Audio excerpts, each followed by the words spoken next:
I'm John Batchelor. This is the John Batchelor Show. Good evening. The Speaker of the House of Representatives, number 3 in government, John Boehner, says in these last hours that the White House needs to consult the U.S. Congress before it responds to Syria's alleged chemical weapons attack. This is reported from Al Jazeera.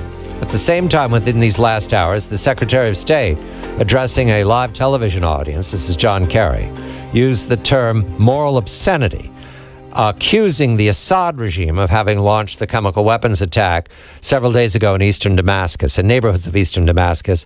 The photographs are shocking of dead children, dead families, dead in their sleep. It is puzzling why the Obama administration is now moving against a regime that for 30 months has been conducting a civil war of depredation and depravity. It's a puzzle. Why now? Why chemical weapons? Especially because there are voiced doubts about the origin of these chemical weapons. There are voiced doubts about the origin of the rockets that are said to have delivered the chemical weapons. The United Nations inspection team attempted in these last hours to enter into the neighborhood in eastern Damascus to get soil samples, to get a hold of the rockets, to interview victims who survived, to look at the corpses, and was pushed back, we're told, by sniper fire. Sniper fire by who?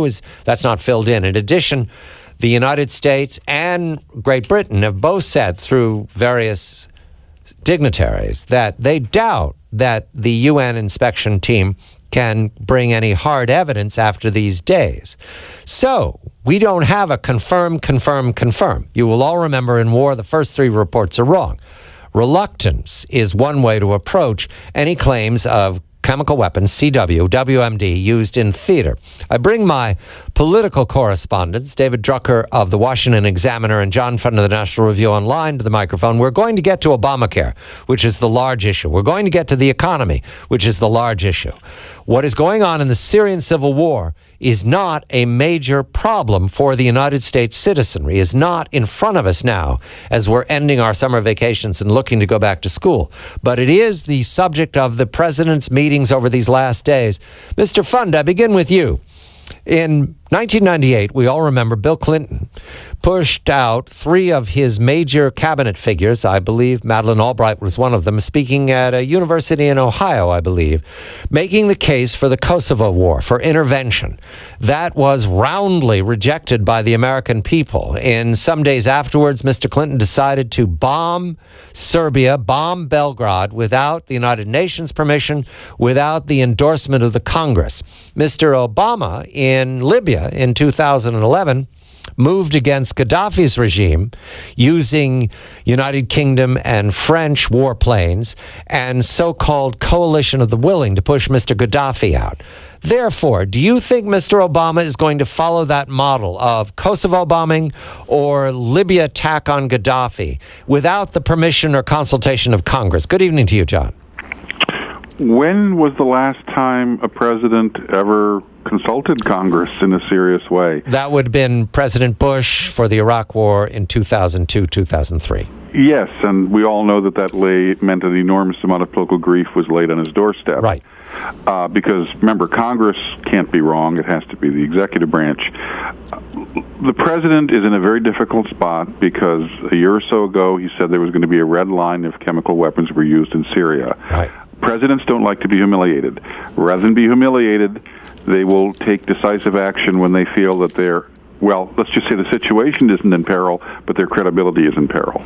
Mr. Drucker, you're reporting from Congress these years. You have the mood of the place, and you report from everywhere across the country now. But is Congress ready to consult with the president on this? The speaker looks adamant tonight, John, and unambiguous, that the president needs to consult. I saw Mr. Amash, among others, this afternoon, saying that he would enter a resolution immediately to have the House of Representatives vote against action in Syria. Do you believe the president will allow the Congress to move against him or take the risk the way Mr. Bush did, David? No, I don't. I mean, look, first of all, the Obama administration and the president have not shown any inclination to let Congress stand in its way and has had very little inclination to consult with Congress on foreign policy matters in any event. So I don't expect that to change here.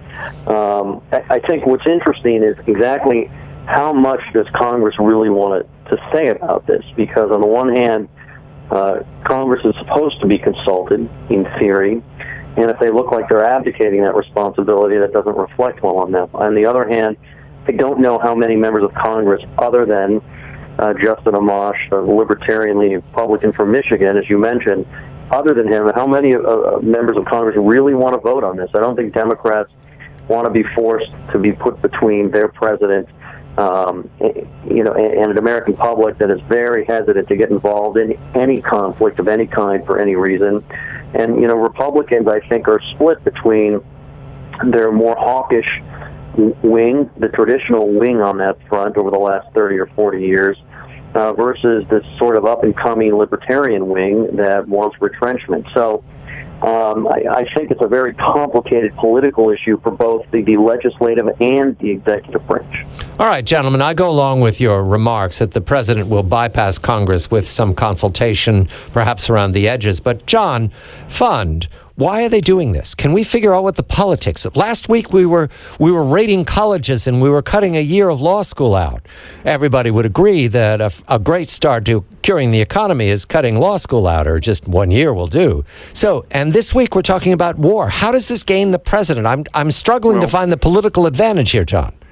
Well, remember, after 30 months of the civil war against the Syrian people, there is a certain amount of embarrassment and even shame, both in Europe and the United States, just as there was before the war in Kosovo finally happened after the Bosnian massacre. After many years of but guilt and shame pile up. And then, of course, there's the cynical approach, which is the president's, has fallen a long way from the 2009 Cairo speech in which he tried to knit together understanding and good feeling in the Middle East. Egypt is in complete turmoil. Iraq has more sectarian violence now than at any time since 2007. I think the president can't afford, in his own self-image and foreign policy, to see Syria thumbing its nose at him after he drew the red line a year ago. Behind all of this, in addition to the policy and the human rights considerations, I think is a certain amount of presidential pride.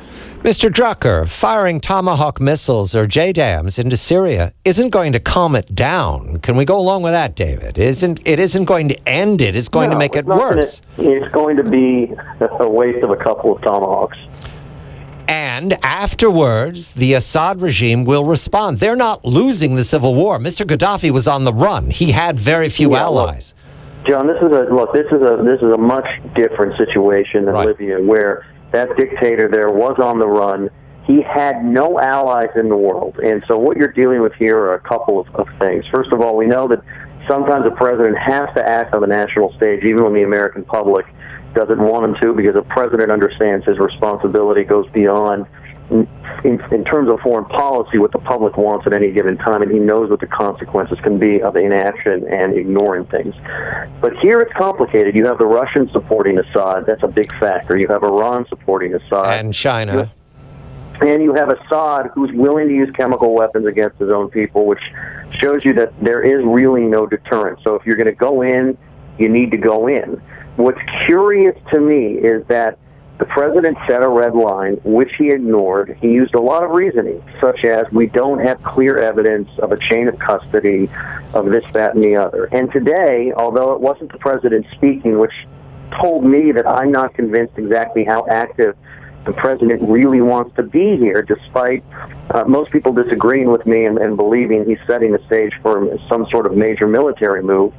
What's interesting is the administration said, through John Kerry, that we do have chain of custody, we do have clear evidence, we know this is happening. So I'm kind of scratching my head going, why are they granting what they always said was necessary for the administration to act, if it's not really something they've wanted to do? Because they could have kind of kept up with the mantra that it looks bad, it probably is bad, but we still need to dot our I's and cross our T's. But they said this is done. We know that it happened. We know who's responsible, which puts them under further pressure to act, even though I'm not convinced they will.